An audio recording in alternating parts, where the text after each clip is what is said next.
At 05:47, the air was already heavy with humidity rising off the valley floor. Staff Sergeant Riley James stood just outside the perimeter wire, boots planted firm in the red Tennessee dirt, her scope bag slung low across her back. The entry guard barely glanced at her orders before waving her toward the tent compound with a short nod. Not unkind, just procedural. She moved without asking questions.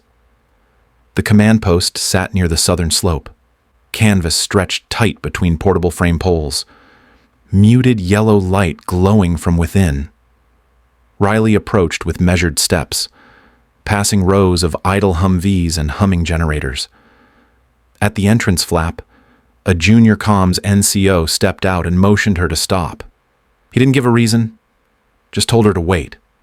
She stepped aside without comment, resting her weight on her left foot, eyes scanning across the operations area. Marines moved in small clusters around briefing boards and folding tables. Most wore plate carriers loose, sipping from metal mugs, voices low and easy. No one greeted her. No one asked if she needed anything. The wait stretched past 10 minutes. No time given. No update offered. The call signs rotating through the primary channel never included hers. When another staff sergeant arrived and passed through the flap without pause, Riley stayed where she was. There wasn't a challenge in her posture, just steadiness. She had been through this before. By 06:05, the sun was cresting the ridgeline. Fog lingered around the low pines behind her, soft and slow-moving. She adjusted the strap of her bag and checked the side pouch for her laminated dope cards, each annotated in sharp, clean lines. The ink had held through moisture, sweat, and grit. Her notes were always field-stable. 2 officers exited the tent, talking in clipped, confident tones. One of them paused briefly when his eyes landed on Riley. He gave a half nod, almost involuntary, before continuing. She acknowledged it with a glance, and nothing more. Inside, decisions were being made, sectors assigned, rotations finalized. She was not invited in. She had arrived early, not because she hoped to be noticed, but because she always did. Her habits weren't for show. They were just how she worked. She checked her wind meter once, watching the digital readout flicker before settling. Air pressure was holding. The breeze had shifted slightly east. A private brought out a stack of meal kits from the supply trailer. He offered one to another corporal nearby, but didn't extend the gesture to her. She didn't mind. She wasn't hungry. She had already eaten from a protein bar tucked in her cargo pocket, hours earlier. One of the older rations with handwriting still on the wrapper from her last field prep. By 06:19, a team leader with Alpha Ridge detail emerged with a roster sheet under his arm. He didn't look at Riley, just tucked the clipboard against his ribs and headed for the transit truck parked near the satellite relay dish. She caught a glimpse of the page as he passed. Her name wasn't listed. No surprise there. Not really. The lack of briefing wasn't a mistake. It was a message delivered by omission. They didn't say she was off the grid. They just didn't plug her in. Still, she stood where they told her. Gear clean, weapon zeroed, boots laced. Her rifle was wrapped tight inside the padded canvas, markings worn from previous deployments. Nothing flashy, just serviceable. At 06:26, the senior enlisted rep stepped out for a final sector call. He didn't ask who she was waiting for. Didn't question her presence. He just checked his clipboard, called 2 squad names, and walked off again. One of the lieutenants paused at the door, looking down the checklist. Riley saw the hesitation. It lasted only a second. Then the flap closed. She adjusted her scope bag once more and let her hand fall to her side. She knew how this worked. She had seen it before, in different states, under different units. The details changed. The message didn't. Her name missing from the manifest meant she wouldn't be included in team rotations, call signs, or fallback patterns. But she still had her sector, still had the high ground, still had her own standards to meet. At 0641, a truck coughed to life behind the northern compound. Radio chatter thickened. The day's operation was about to unfold. Riley took one final look at the tent before stepping out along the gravel path that led uphill. She didn't check back. She didn't wait for acknowledgement. If they needed her later, they'd know where to find her. She would be where she always was, in position, ready, even when no one asked. At 0652, Riley stepped off the gravel and onto the trail heading up toward Alpha Ridge. The incline wasn't steep, but the loose clay underfoot gave with every push. She kept her pace even, matching each stride to her breathing. No wasted movement, no excess energy. Her rucksack hugged tight against her shoulders, and the canvas scope bag rested diagonally across her back, secured by a secondary strap looped beneath her right arm. By 0706, the lower canopy had begun to thin. Mist curled along the ridgeline in low bands, pushed by the last of the morning breeze. Riley paused for a moment near a moss-covered rock, adjusting the position of her dope card binder clipped to her thigh. It was laminated, corners dulled from months of use, and annotated in alternating red and black ink. She flipped to the second page and reviewed entries on wind layers and thermal shift patterns recorded during last month's exercise. Her notes were layered with timestamps and weather correlations. They were hers. No one else asked for them. No one had to. The M2010 enhanced sniper rifle remained tucked inside its soft case, wrapped in camo netting to reduce heat signature and visual shine. The suppressor had been wiped that morning with a silicone cloth. Her cleaning kit sat organized inside the bottom of her ruck, just below her spare batteries and weather meter. She didn't check it now. She didn't need to. Everything was where it should be. At 0719, she reached her mark, a flat granite slab ringed by low shrubs and angled just right to offer overwatch across the valley's midline. This position had been scouted weeks ago, logged during a recon op she'd run solo under standard pattern rotation. It wasn't a sector the others prioritized. The angle was odd, the sightline cluttered, but Riley had measured the gaps. She had done the math. It was good ground. She rolled out her rifle mat and wiped the surface with a cloth from her vest pocket. The dew had collected along the edges, but her hands moved steady and dry. No rush, no pause. The mat unfurled with barely a sound. She crouched low, opened her gear in sequence, and laid the M2010 across the stone parallel to her chest. The bipod snapped open with a soft metallic click, clean, aligned, calibrated. At 0733 inside the main tent down below, First Lieutenant Carter began the morning briefing. His voice carried through the squad net in clean, clipped bursts. Riley had her comms set to listen only. Her channel had no return. She wasn't expected to speak. Not directly. Her call sign had been listed under Overwatch Alpha. Passive track. No team integration. That was fine. She didn't need a response. She adjusted her Kestrel 5700 wind meter, then clipped it back into its chest rig loop. The screen showed variable gusts shifting between 3.4 and 5.1 ponamp. Humidity hovered just below 80%. Barometric pressure was holding. She logged the data into the margin of her card using a black waterproof marker. Each value had a reference box. Each input had a purpose. In the tent, someone laughed. The squad feed buzzed with side chatter as the recon assignments appeared on the screen.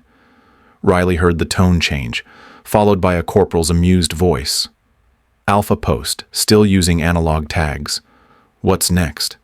Wax paper for wind calls, another voice naughty. Deeper, followed with a chuckle. Maybe she's carving it into rock. The laughter was brief, not cruel, just routine teasing aimed at the outlier. Riley didn't flinch. She shifted her binder an inch and flipped the page. Her handwriting remained sharp and angled, line after line of range data, elevation drops, scope corrections, and drift markers tested against known terrain. She had confirmed each value herself. At 0741, Carter asked for preliminary questions.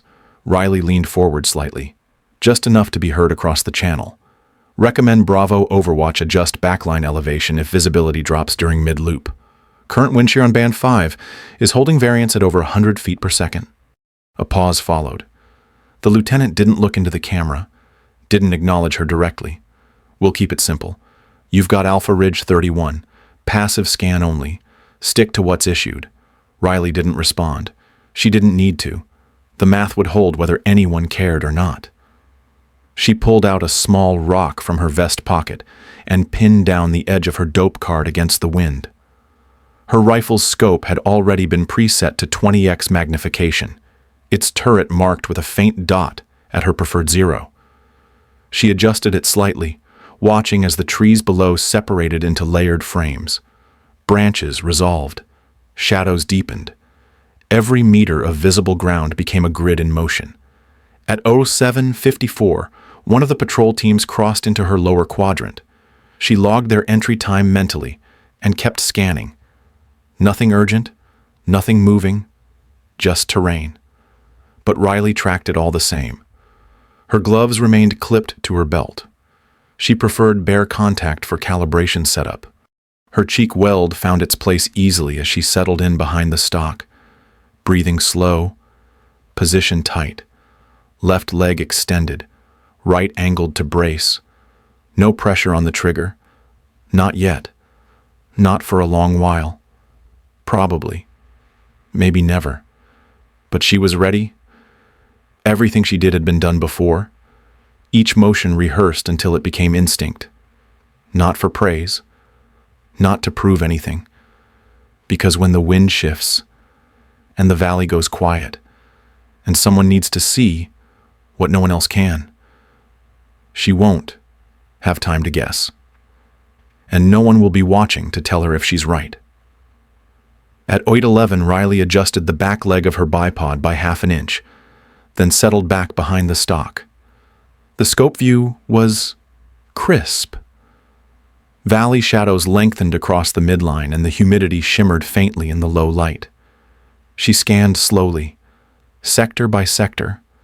Her breathing synced with the rhythm of the trees moving in the wind.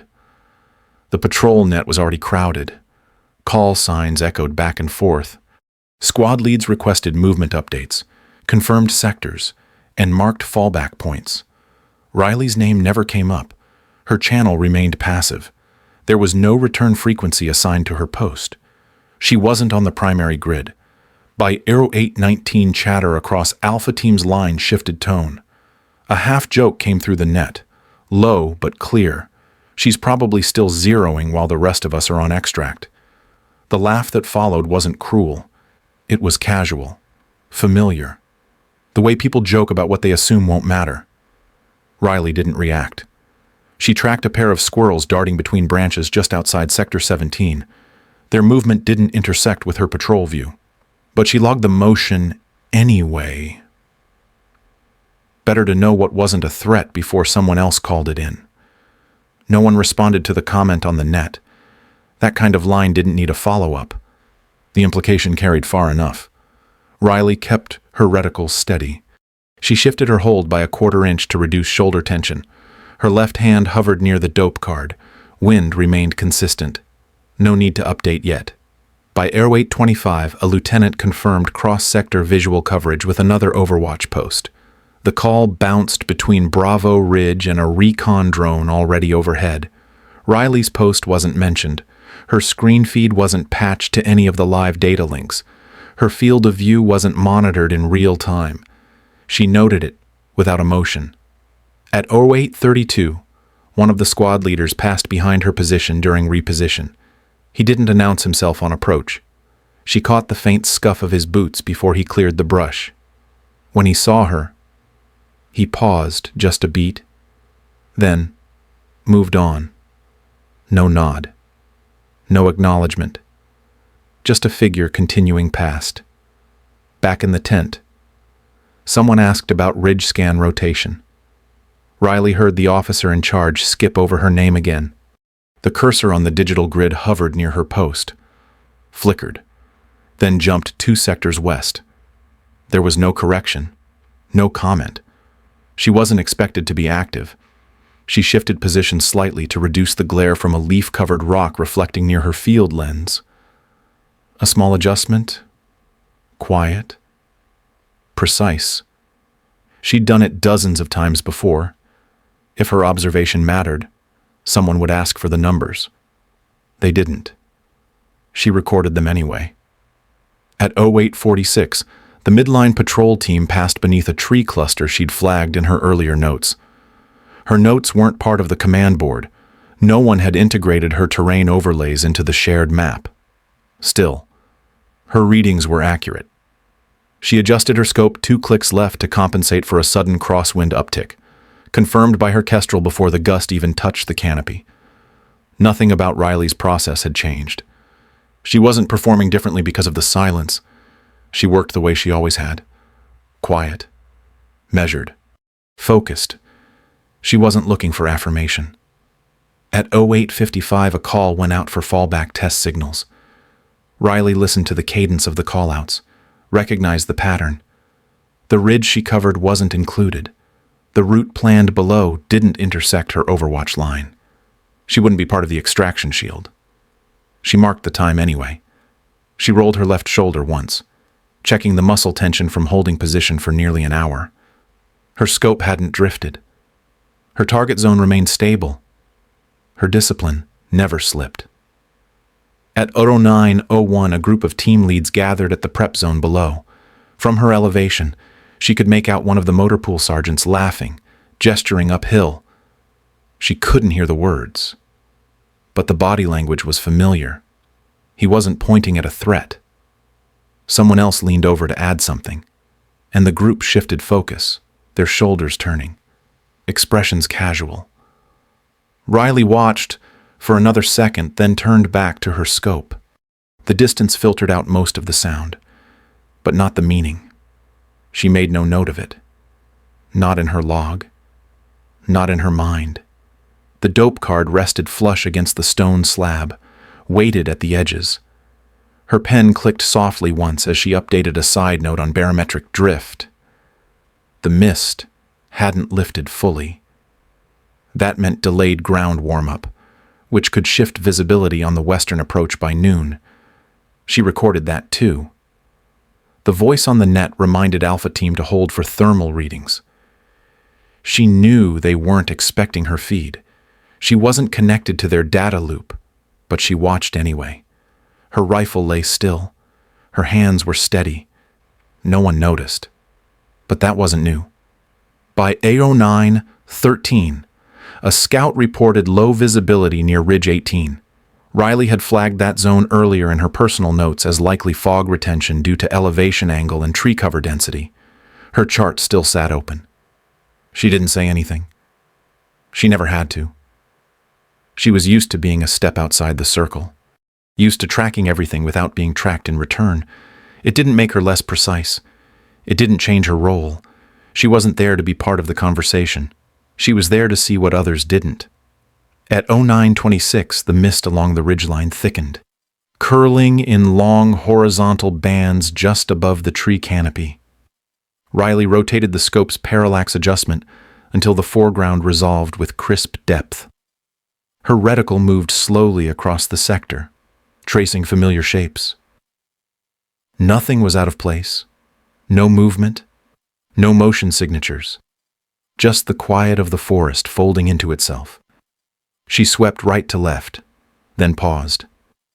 Near the 10 o'clock sector, between 2 slender limbs of a pine tree. Something reflected. Not brightly. Not sharp. Just a faint glint that didn't match the way morning light moved through the fog. Riley blinked once and backed the scope off by half a dial. The shimmer held its shape. She adjusted the elevation dial slightly, then pulled back to compare against the raw view through her field lens. It was still there. Narrow. Fixed. Slightly arched. Not a bird.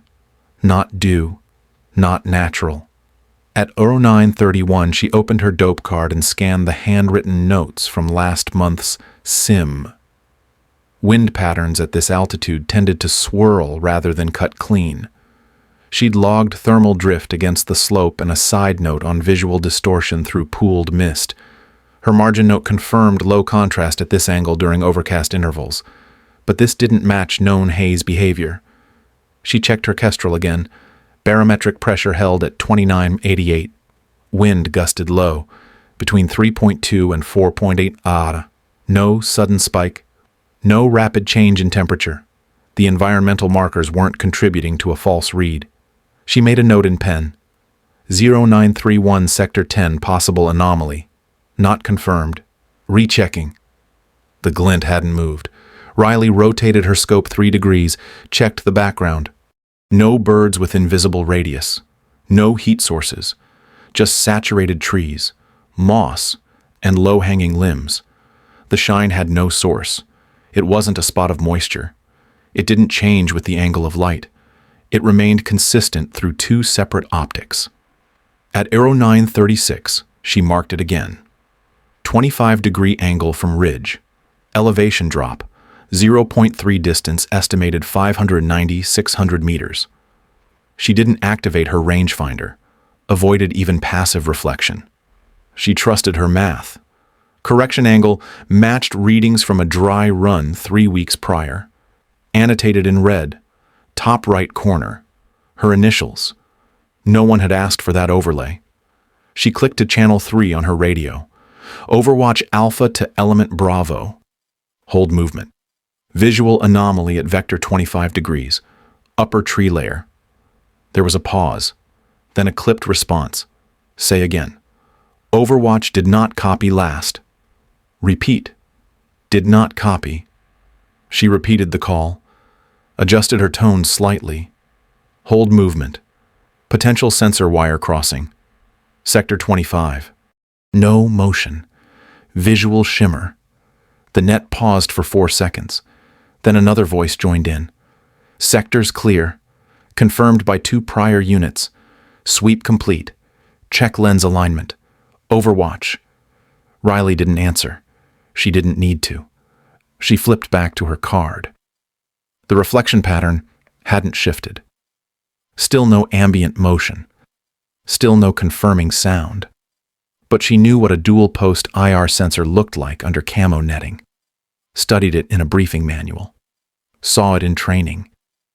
This one matched the casing structure, down to the unnatural curve and lack of base shadow. At 0942, a bird landed 2 feet from the site, then startled off without vocalizing. That was wrong. Fog moved consistently, low and clean, indicating stable drift. No sudden bursts, no snap through the underbrush. Riley traced the canopy edge with her scope, confirmed the position again. No birds nearby now. Nothing nesting, nothing fluttering. Her finger hovered near the trigger guard. The safety remained on. She didn't speak again. Instead, she wrote a small update on the card margin. Drift variance within normal, pressure stable 10 minutes, 0.7 mils left. Elevation, 0.3. No noise, no trigger. Confirmed non-organic object within fire line. She watched the object for another 2 minutes. The shimmer appeared again, this time thinner, stretched like thread. IR tripwires didn't shine, unless the fiber coating frayed, unless the adhesive seal cracked, unless the sun hit it just right. At 0947, Riley double-checked the valley movement. The patrol was heading east. Their path would bring them beneath the anomaly in less than 40 seconds. She marked their movement manually on her overlay.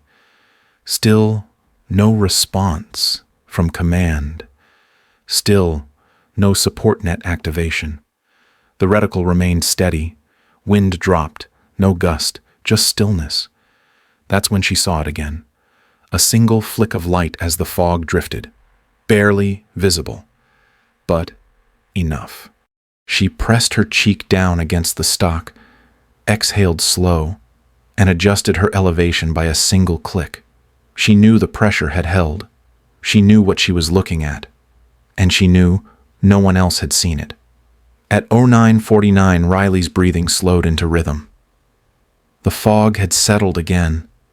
No gusts, no shadows, no birds. Just the shimmer still there, still wrong. She shifted her grip slightly, resting her support hand against the rear bag for fine control. Her body didn't move more than a centimeter. She checked her dope card, top left corner, red annotation from a prior test, 593 meters. Expected drop, 32 inches. Her last log on that range matched a negative 0.3 elevation. She cross-checked with her Kestrel, pressure stable, no deviation, drift variance well within threshold. The trigger was still untouched. She adjusted her wind hold, 0.7 mils left, no second guessing, no glance for approval. Her right thumb slid forward, clicked the safety off with a barely audible snap. Her bolt had been forward since 09:31, round chambered, ready. No one had confirmed her anomaly report. No one was watching this line. She adjusted her shoulder position, let the sling take the slack. Her scope rested at 20x, crystal clear through the Leupold Mark V HD. The shimmer didn't fade. The line between the branches remained unnaturally taut, too precise, too smooth. Not bark, not natural. She aligned her reticle over the narrowest section of the glint. Confirmed, hold. One breath in, hold. Pulse steady, index finger resting, then moving smooth press, not a snap. The brake was clean, recoil soft. The suppressor muted the shot to a dull underwater clap. 9:50. No command given. No warning issued, just one shot. Fired from Overwatch, logged by no one. Her scope barely shifted. She followed through, watching as the shimmer twitched, then collapsed.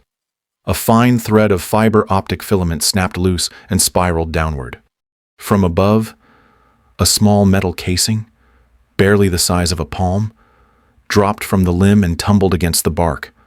Riley saw it catch for half a second, then fall from view. She didn't move. The bolt remained closed, her cheek still against the stock. The echo, if there was one, had dissolved in the fog. The forest didn't react. Nothing ran. Nothing screamed. Just the soft creak of a cooling suppressor and her steady exhale. Riley pulled back slightly and recorded the time on her card. 9:50. Shot fired. Confirmed object breach. Wire integrity compromised. Unknown housing. She lifted the bolt handle slowly, caught the casing before it could drop, and slipped it into her dump pouch. One fluid motion. No hesitation. No waste. Then she chambered a second round. Not because she expected another target, because that's what came next. At 09:51, the patrol team crossing the valley floor came to a halt. The lead scout raised a fist. The rest froze behind cover. Riley watched their formation hold, spacing tight but clean. No panic. Just reaction. One of them glanced upward toward the ridgeline, unsure of what had just shifted. There was no echo from the shot, just a faint ripple in the canopy and a small metallic object tumbling from the treetops. It spun once, caught briefly on a thin branch, then dropped into a bed of wet leaves. No detonation, no pressure trigger, just stillness. Over comms, a voice cracked through the static. Command, we've got visual. Wait one. Unknown object. Sector 25, IR housing. Casing is cracked. Looks live. A second voice, sharper. Confirmed. Repeat. Housing shows intact lens. No training tags. This isn't a range left over. There was a pause.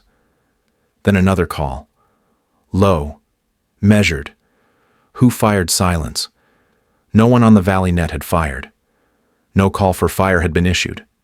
No team had been authorized to engage. The only outbound round had come from the ridge. Riley didn't respond. She remained behind the optic, breathing steady, her rifle still aligned, her hands still resting on the rear bag, her bolt already reset, safety on. Nothing left to prove. Back in the tent, someone pulled the live helmet feed from the scout team. The image showed fingers lifting a scorched IR sensor from the forest floor. The blackened dome was partially split. Wires hung from the base. The anchor post had snapped at the top, where the filament had been cut. At 09:54, the officer in charge tapped a stylus against the screen, zoomed in. "That's a live trigger," someone said quietly. "Pressure linked. No dummy seal. No drill rig." The scout's camera panned across the terrain, then back to the gap above. The exact space Riley had called out. Another voice on the net. Different tone. Overwatch. Confirmed source of engagement. Riley's comm remained silent. They knew. She didn't wait for confirmation. She hadn't asked for it earlier. She didn't need to now. The shot had landed, and the team was still alive. At 09:56 inside the main command tent, the footage began to loop. A helmet cam from the scout team had captured everything: the shimmer in the trees, the hesitation, then a sound barely audible but distinct, a single suppressed shot. A silver thread snapped in the air, then silence. No detonation followed, no trap triggered, just the slow descent of a fractured IR sensor. The scout's hands entered frame, lifting the ruined housing carefully. A second cam angle from the team's 6 o'clock caught the object's landing point. Same coordinates Riley had marked. The video replayed at half speed. This time, the officers leaned closer. Lieutenant Carter didn't say anything raw, his jaw set slightly tighter than before. Captain Ridgway folded his arms and watched without blinking. One of the senior enlisted paused his pen midair, forgetting to finish the note he'd started. The audio remained on. Just boots crunching leaves. No music, no narration, no edits. At 09:59, the feed froze on a frame showing the filament as it snapped. The angle of the bullet path was unmistakable. Only one position on the ridge had that sightline. It wasn't assigned to a fire-authorized post. It wasn't listed under active call signs. It was hers. The silence in the tent shifted. Not dramatic, just different. The kind that comes when perception recalibrates. No one looked at each other. No one needed to. The sergeant who had laughed earlier didn't speak. He kept his eyes on the monitor. Captain Ridgway finally moved. He didn't ask for confirmation. He didn't need it. He just tapped the corner of the screen, then turned to the operations board. Riley's name wasn't on the active roster there either. Still, no order was given to change it. At 10:03, the recon operator ran a new overlay based on the recovered sensor. The data matched Riley's environmental notes exactly. Wind speed, drop angle, sector angle. The device was positioned with intent, not randomness. It had been real and live, and placed directly in the patrol's path. Someone cleared their throat softly, then stopped. Still no one spoke her name. No one gave her credit out loud. But something in the room had changed. It wasn't about praise, it was about proof. They knew now, and that would be enough. At 10:47, Riley stepped through the flap of the supply trailer and into the gear tent. The fabric walls held the day's heat. The air inside, smelling of canvas and machine oil. No one said a word. A few heads turned when she entered. One corporal straightened slightly, then looked away. Her boots were quiet on the plywood floor. She moved with purpose, not urgency, just enough pace to finish what needed to be done. She unbuckled her vest, laid it flat on the bench beside her ruck, and began her routine. Gloves folded, magazines checked and returned to their pouches. Scope cover clicked shut. No one asked where she had been.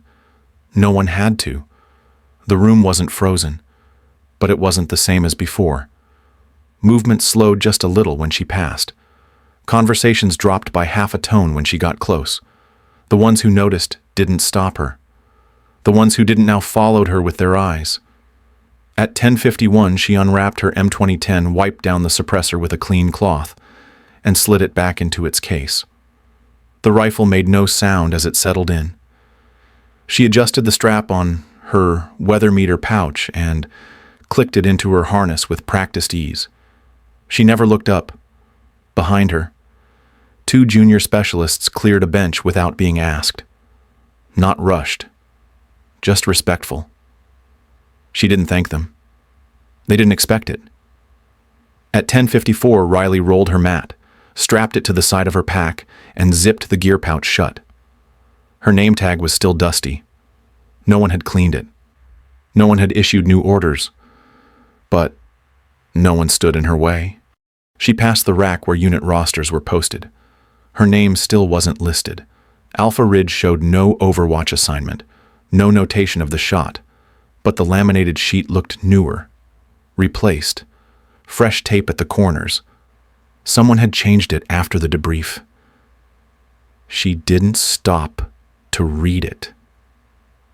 At 10:57, Riley pushed open the side flap and stepped back into the sunlight. The humidity had dropped slightly. The breeze had returned. Her boots sank half an inch into the dirt. Then, held. She adjusted her sling, shifted her weight, and headed toward the comms truck without a word. 2 officers stood near the generator, watching her pass. One gave a small nod, the other didn't. Riley didn't respond either way. Not cold, not distant, just done. Her face gave away nothing, but her presence carried weight now, not through medals or ranks, through silence and action, the kind of respect earned when no one's looking. By 11:02, she was gone. At 11:18, the valley was quiet again. The team had moved on. The trail was marked safe. The reports were being filed. But the only record that mattered wasn't written down. It was still in the minds of those who saw it happen. No ceremony, no highlight reel, just a shot that never echoed. And the silence that followed. Sometimes the work isn't noticed. It isn't called out. You do it because it needs doing. You see the shimmer through the fog. You feel the drift in the wind. You know the shape isn't right. And even if no one believes you, you still line up the shot. Because it's the right thing. That's what Riley did. No order, no confirmation, just years of knowing what matters. One breath, one trigger press, one thread cut, and lives that kept going, simply because someone stayed sharp when it didn't count on paper. It's strange how a moment like that doesn't ask for attention. The fog doesn't lift. The ridge doesn't cheer. The scope just stays steady. And the job is already over. But someone knew. And that changes everything. The final image is simple. A quiet optic. Moisture on the lens. A line that used to be there, now broken. No sound. Just the absence of what could have been. Maybe that's enough. Maybe that's all it has to be. And maybe we don't always need applause to recognize something true. So if you've ever been in that place where doing right meant no one noticed, maybe you'll understand this more than most. We'd like to know what you felt. Not because you're supposed to say something, just if something in this story made you pause, made you remember someone, or made you stop and breathe for a second. That's all.